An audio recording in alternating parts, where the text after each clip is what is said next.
Good morning, everybody. My name's Tom Soane, and welcome to another episode of The Anonymous Landlord.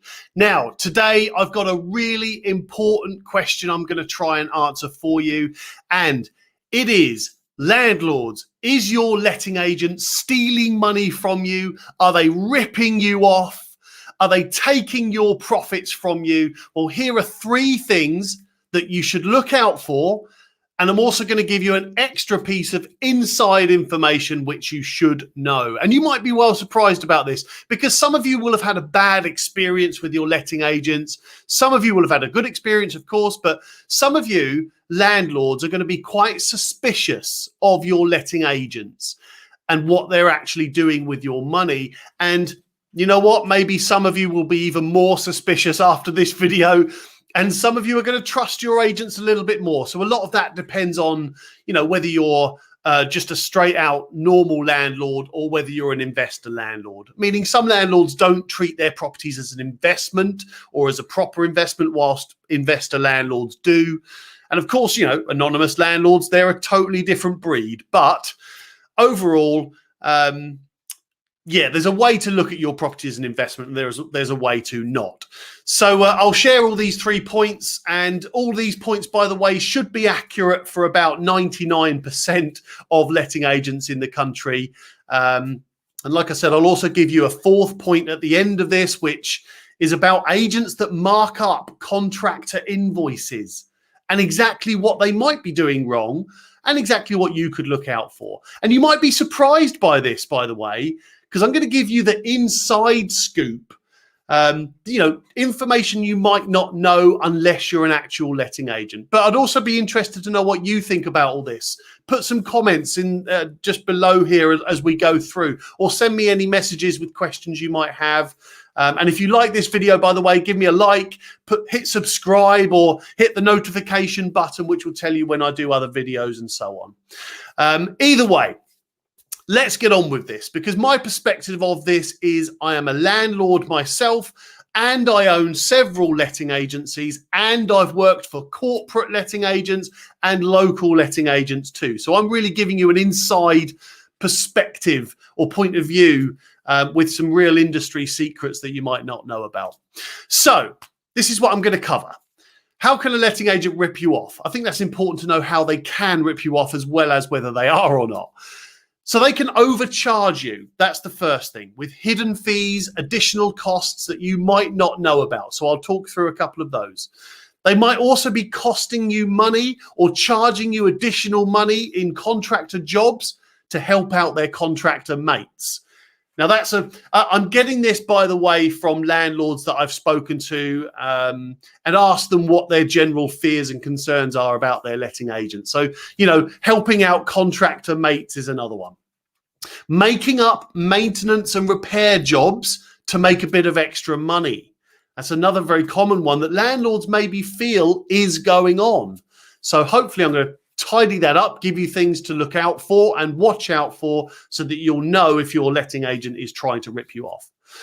And contractor markups are a funny one, because what it basically means is the letting agent adds some money to the invoice, which, yes, it costs you a bit more money, but I'll give you a bit of insight into how that works and how it should work, in my opinion. And by the way, if any letting agents watch this, I'd be really interested to know your points on this as well. So let's start off with overcharging, or overcharging is probably an unfair way to describe it. It's more charging you for things that you didn't know about. And a key point to remember here is that your management fee does not include everything, Mr. and Mrs. Landlord. It includes some things, and you need to check your contract for the things that it does include. Of course you do. But for an example, your management fee that you pay out of your rent each month may well include an inspection, in the tenant's use of the emergency services that the letting agent has set up, the contractor network that the agent has set up, their entire management infrastructure. There's so much more to managing a property than just getting the rent, paying the rent. That's kind of the smallest part nowadays.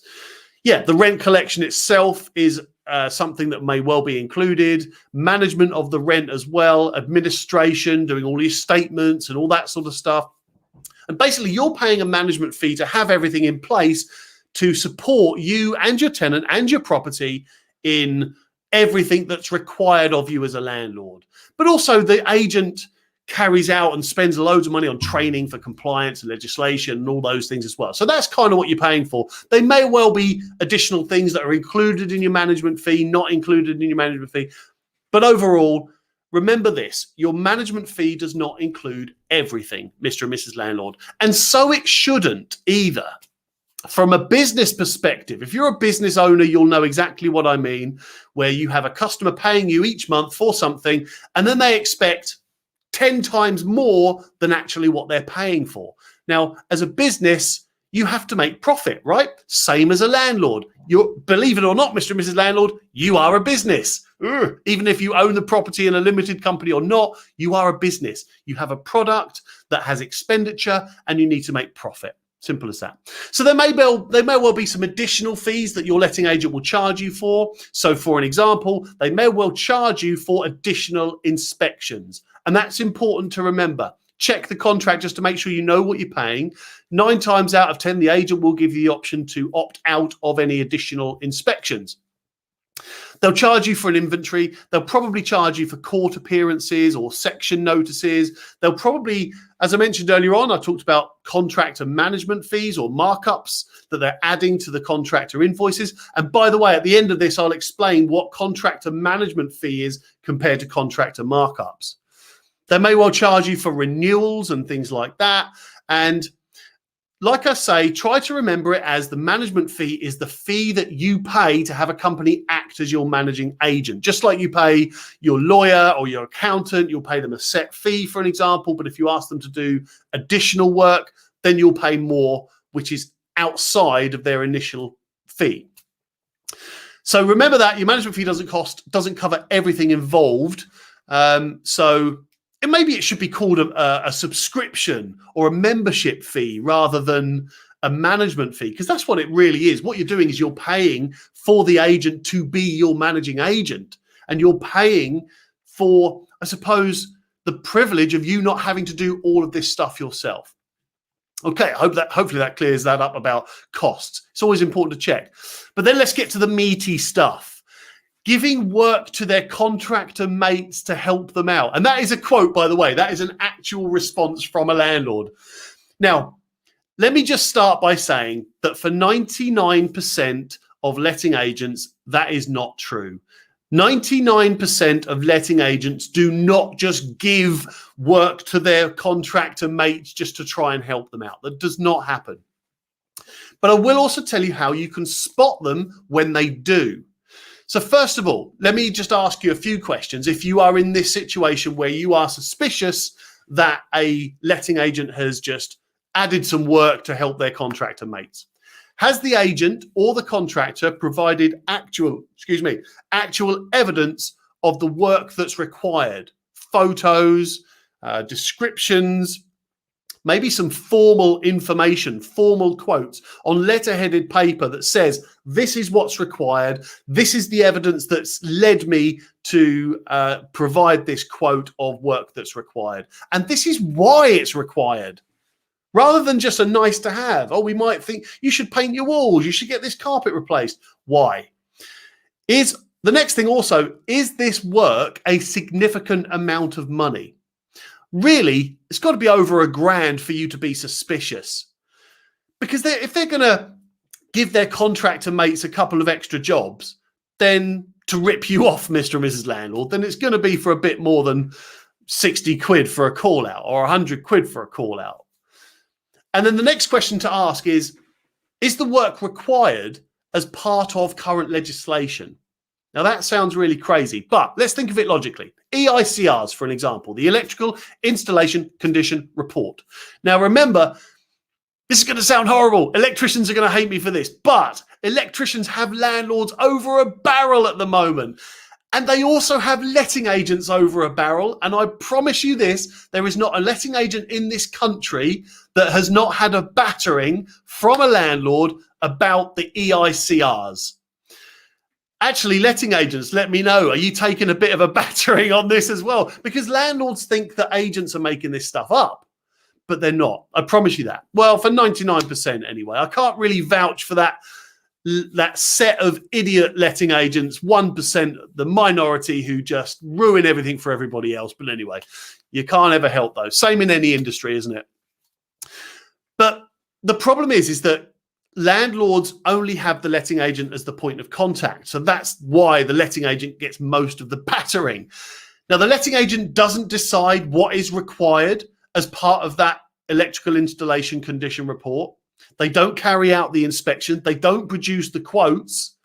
All the letting agent does is instructs the electrician to go and carry out that inspection and produce that report, and then feed that into the landlord to say, this is what's required as part of this piece of legislation.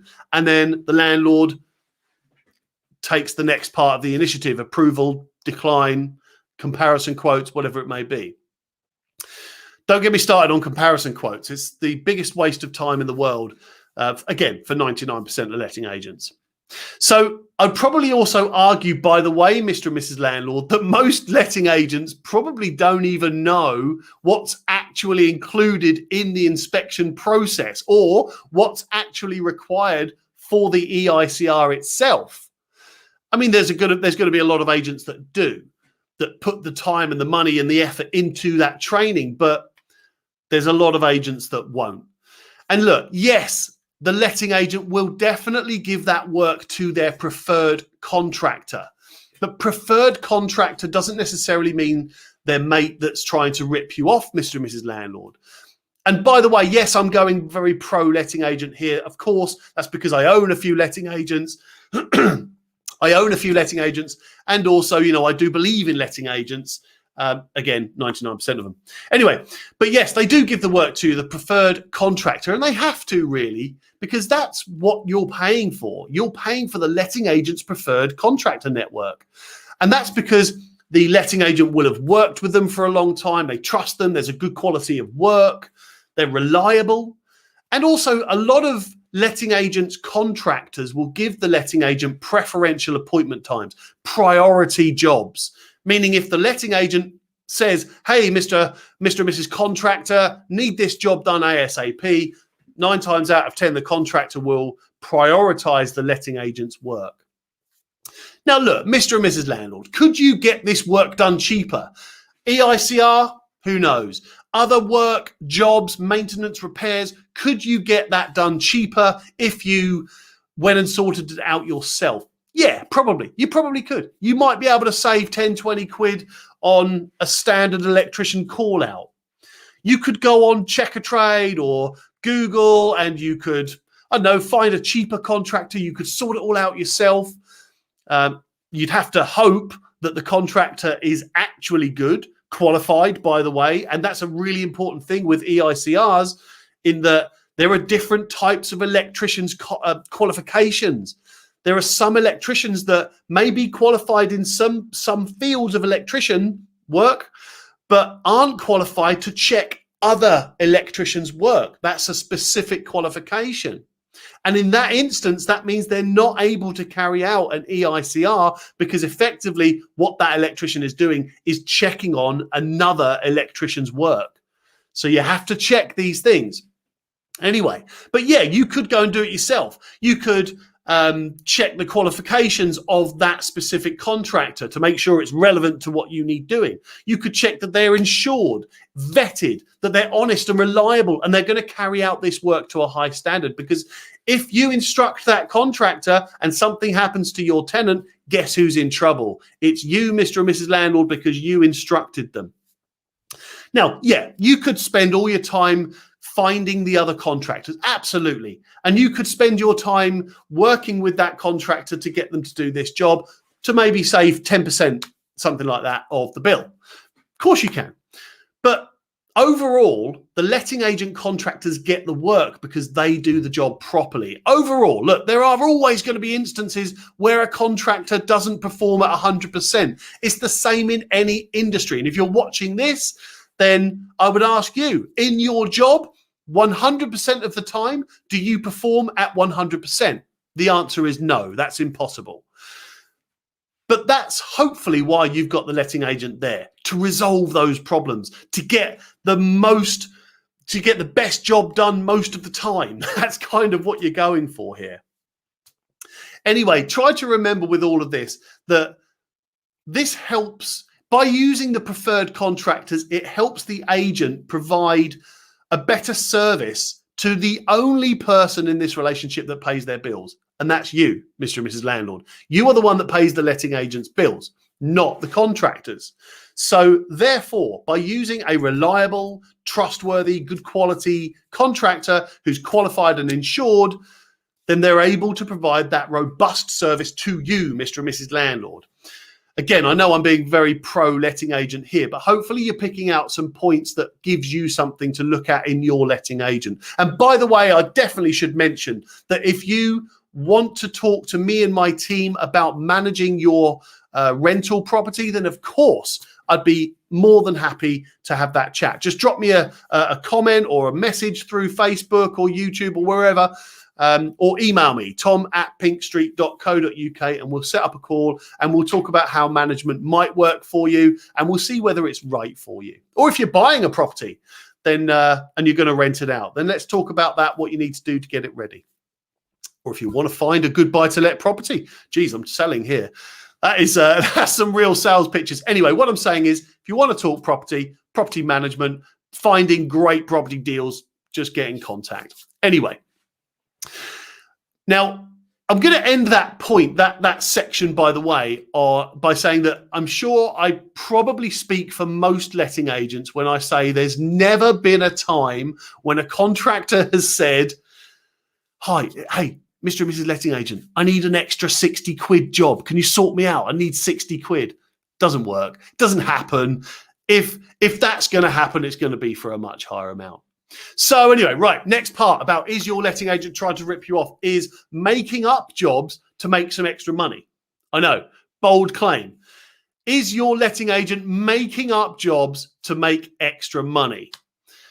I'm going to give you a little story in a minute about a local agent to me. I'm not going to mention a name, but I'll tell you the story about some sort of dodgy goings on here. But landlords, this is probably your main suspicion when it comes to things that cost you money, right? And when I asked a ton of landlords about this was a very common thing, that they felt like the letting agent was making up jobs to try and just get money from them.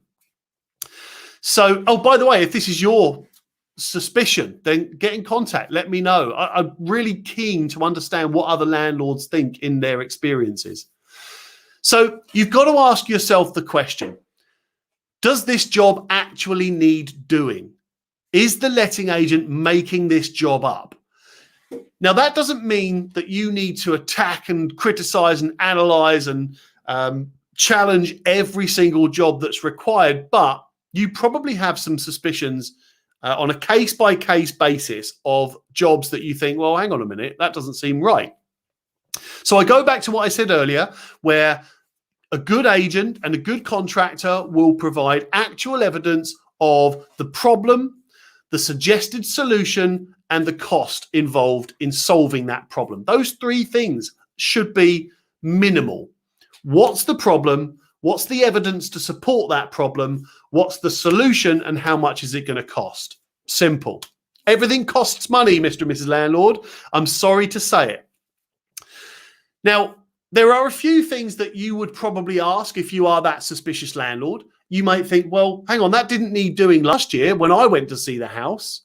And you would think, well, that seems like a lot of money for something that isn't necessarily required.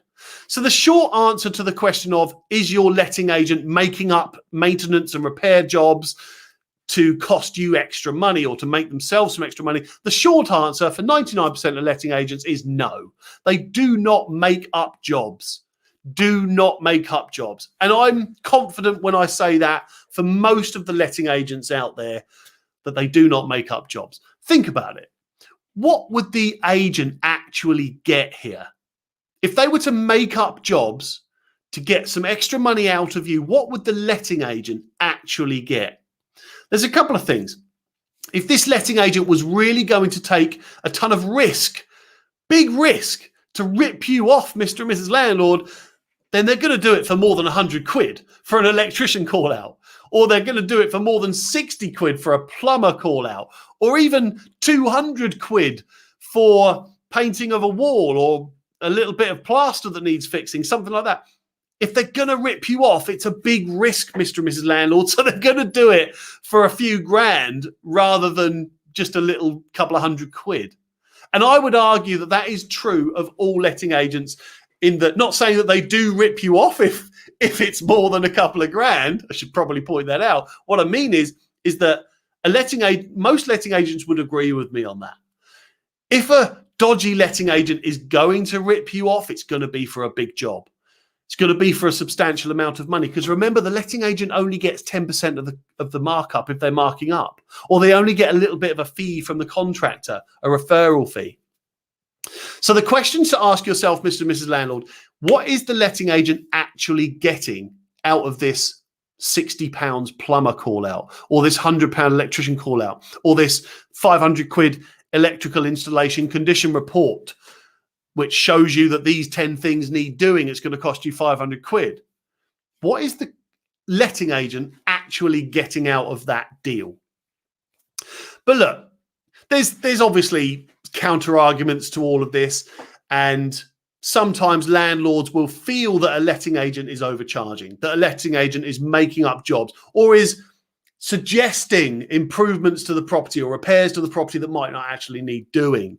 So I would go back to that point. What's the problem? What's the evidence that supports that problem? What's the solution? And how much is it going to cost? If you've got the right evidence, then you as a landlord can look at that stuff and say yes or no. It's up to you. Now, there is a local agent here, and I'm not going to mention a name, but they actually have a maintenance target each month. That's fine. Look, all letting agents should forecast for maintenance jobs. Absolutely. However, they have a maintenance markup target each month. And I know this because I know a member of staff there. And they drive to it. So if they start getting towards the end of the month and they're not hitting their maintenance targets, they start pushing maintenance jobs. That's crazy. So if you're a landlord and you start seeing an influx of contractor jobs in the last week of the month, maybe that's what it is. Now, that's not the same in any case, but that situation is just mental. They make jobs up. They force landlords to do additional work. It's just crazy. And the last thing I want to end with, because I'm a bit late for my call with a very important gentleman. Sorry, Matt, if you're watching this, I'm going to be with you in a minute. Anyway, the last thing I wanted to talk to you about is contractor invoice markup versus contractor management fees. Now, look, let's face it, right? If you're a landlord, you absolutely hate letting agents marking up the contractor invoices, because you see it as additional money for the letting agent that's costing you additional money. That you're paying for the contractor invoice and you're paying another 10% or whatever it might be to the letting agent. What I would say is there's a couple of points that you might want to consider in all this. I'm probably never going to change your mind on that, because there are a lot of landlords that anything that costs them a little bit of money is terrible. But a couple of points to remember. First of all, most, if not all, of the big companies do it. They all mark up on your contractor invoices. Now, some don't. Some smaller letting agents don't add a markup. But mine, for an example, my company charged the contractors a management fee for managing their jobs. And that's just simply between the contractor and the letting agent, right?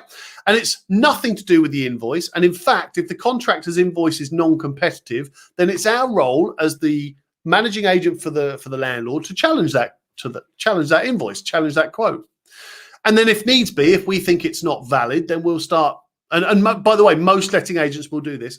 Then if they don't feel that's a fair quote or a fair invoice, then they'll get comparison quotes for you. Now, what it is that the letting agent does so much more than just pop an email to a contractor. And landlords won't see this. And that's why I want to introduce you to this world. And if you think about it, the letting agent has to provide a service to the contractor as well. They manage their jobs. So for example, my letting agent spends a lot of money on a maintenance system, which records all maintenance issues, tracks them to make sure they're completed, and so on and so on and so on. It's an expensive bit of kit, but the contractors benefit from this because the letting agent then manages all their jobs, manages all their invoices to make sure they're paid, gives them a guaranteed payment as well. That's another thing that letting agents provide for contractors. They arrange all their visits with the tenants, follow-up visits as well. They administer the paperwork. They administer the paperwork between the contractor and the letting agent, as well as the contractor and the landlord, all of those things.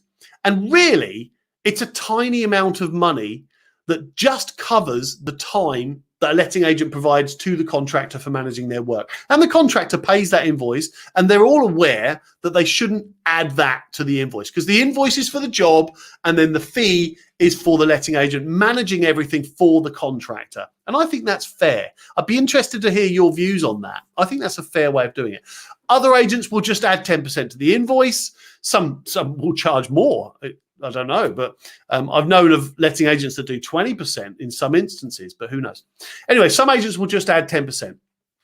Now, I think that's fair because anything in this world is not free. You can't be a business if you don't charge for your service. And if you're providing a service to the contractor, you should charge for that. If you're providing a service to the landlord, you should charge for that. And landlords, in the same way that you charge rent to your tenant, it's just a business. That's what it is. So, yeah, remembering back to what I said at the beginning here, your management fee, Mr. and Mrs. Landlord, is a subscription. It's a membership. It's to have that agent as your manager. It doesn't cover the additional time and work and resources that the letting agent is required to provide in order to manage your property. And if you think of it like a mobile phone, for example, you'll pay your line rental, which, argument's sake, is £30 a month, and that will include a certain amount of calls, certain amount of texts, certain amount of data. And then anything else that you pay for is chargeable on top. So if you add some more data, if you add some more calls, some more text, or if you just use text and calls and stuff outside of your free stuff, then you'll pay for that. If you want a new phone, you'll pay for it. It doesn't all come included in that line rental. Now, I must admit, there are some landlords that spend 50 quid a month on their managing agent and expect them to spend hours and hours and hours providing additional services.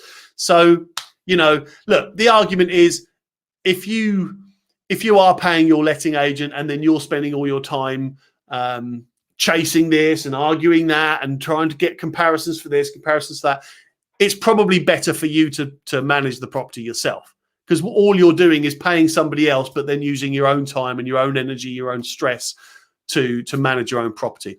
Because that's a really important part as well, because profit isn't just about money. It's a lot of people think it is, but it's not. It's about having an investment property, certainly in this industry, having an investment property which grows in value, produces profit from the rent, doesn't take up all your time, doesn't take up all your energy, and doesn't cause you stress. Because otherwise, you might as well not pay a letting agent and take it all on yourself. Spend all that money on training for legislation and process and protocol and red tape and all that stuff. You might as well do it all yourself. Now, I did do a video, by the way, actually, I should probably mention here, I did a video on how you can do all of that. So how you can make the most profit without using up your time and so on. This is for DIY landlords as well as letting agent managed landlords. Because for some reason, investors and landlords turn mental when they start investing in property or when it comes to investing in property. Rather than thinking like investors, there are a lot of people in the industry that start thinking like landlords. Now, by the way, investors make profit. Investors are all about making profit, not using up their own time, but landlords just lose it. Investors make profit, landlords lose profit. And in that video, I'll explain how you can maximize that profit without sacrificing your time and energy. It's just a couple of really simple steps. It's free as well. It's completely free steps that you can follow to maximize your profit, minimize the time that you spend, and so on. It's kind of like the anonymous landlord mentality. So that's it. So just to really summarize and conclude, is your letting agent stealing money from you, ripping you off? I'll be honest with you, Mr. and Mrs. Landlord, probably not. It might seem like it, but try to remember that rule. If your letting agent is going to try and make up maintenance jobs and try and rip you off for money, then they're not going to do it for a couple of £100 because it's a huge risk. Now, I hope that clears a few things up. I'd love to know your thoughts. But in the meantime, everybody have a great day. Speak to you all later. Bye.